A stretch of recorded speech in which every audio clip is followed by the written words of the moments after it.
This is the story of 4 students at Binghamton University.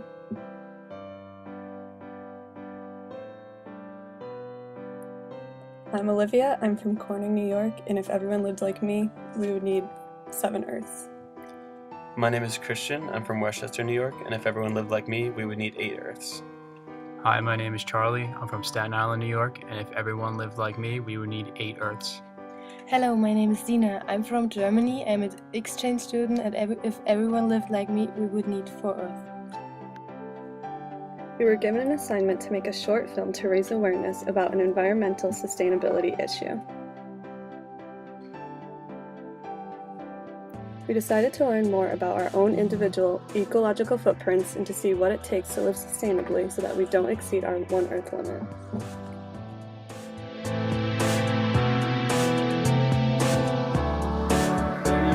Hot water, but no, the waste you produce, I think, is a key area. Because actually, 50% of the energy we use as a country either goes into the products we consume or the food we consume. So if you start paying attention to that and reduce the amount, recycle, because recycling actually saves energy. You'll go a long way towards reducing your overall impact. And I think we can reduce our ecological footprint by building better habits in terms of energy consumption. You really don't need to leave your laptop plugged in forever. It kills your battery life. So, when it's fully charged, unplug it. You'll have a longer battery life and you'll lose less energy, reduce your footprint, save the planet. Lozano, I'm a sophomore at Binghamton University, an economics major, and we can reduce our ecological footprint by recycling, reducing what we eat, what we spend on food, and recycling our plastics in our homes. We heard some great ideas for living a sustainable lifestyle that weren't feasible for the average college student, including home energy audits and insulation. However, we talked to someone from the Sustainability Coalition that gave us some other ideas. We're not like homeowners yet, so it's not so much about conservation.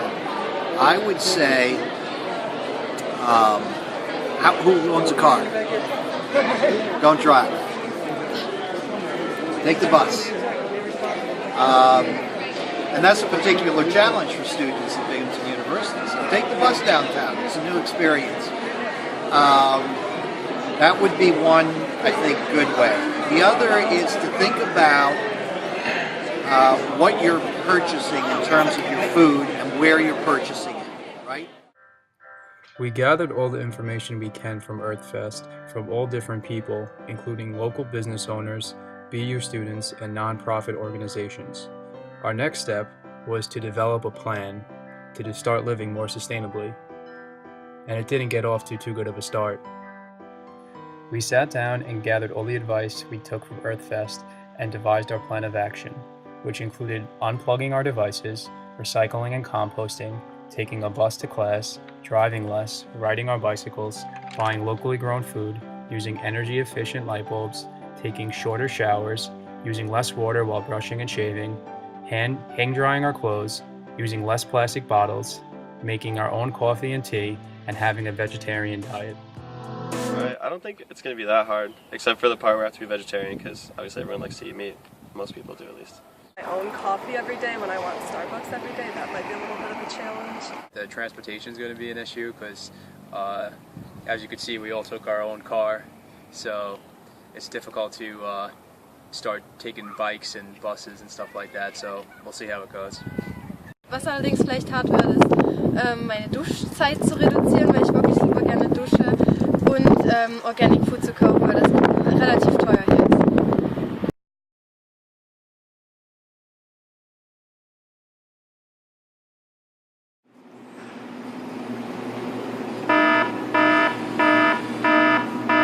Hey, what are you doing? Hey, why don't you recycle it?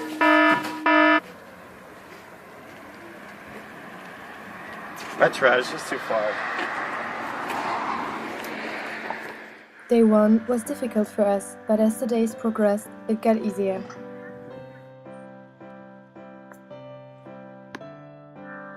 We started to recycle more.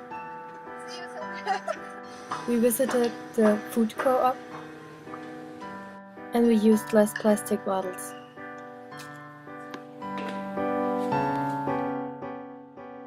Sometimes it was hard to remember,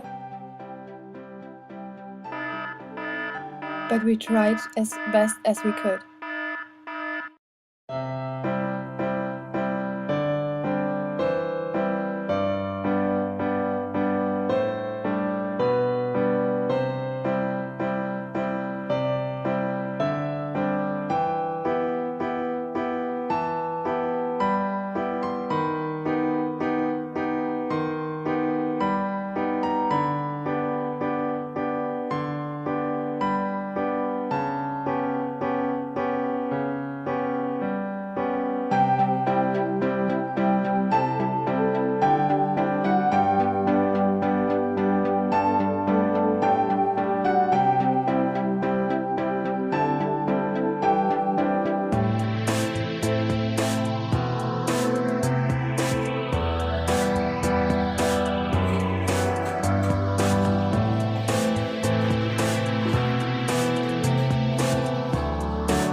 To compost.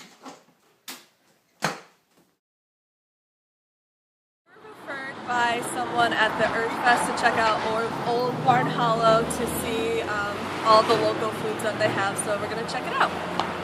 I'm Karen Allen. I'm the owner of Old Barn Hollow. We're a local food store.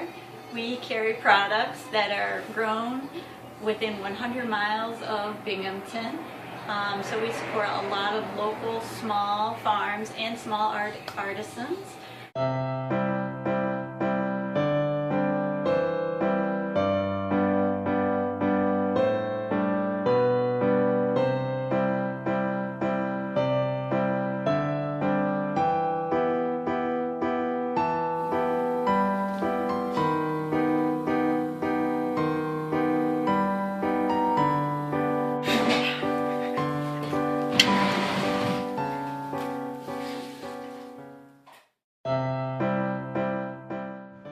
After living sustainably for 2 weeks, I spent more than double the amount I normally spend on groceries. However, I have to admit that the organic food tastes much better than junk food. The extra cost from buying organic food can be offset by taking the bus or using energy-efficient products. Ultimately, I could reduce my ecological footprint from 4 to 2, however I can't reduce it anymore because I flew too much last year. My biggest problem during these past few weeks was time. I tried to drive less and bike more, but sometimes I had very little time to go back home and get to campus, and that was impossible with a bike. Also, some nights I didn't get back in time to cook an organic meal, so I had to get fast food. However, I was able to get my ecological footprint down to 4. The main lesson I've learned through trying to live a more sustainable lifestyle is the way such actions can impact health. Even though it was only 2 weeks, the healthier choices I've made are ones that can easily be done.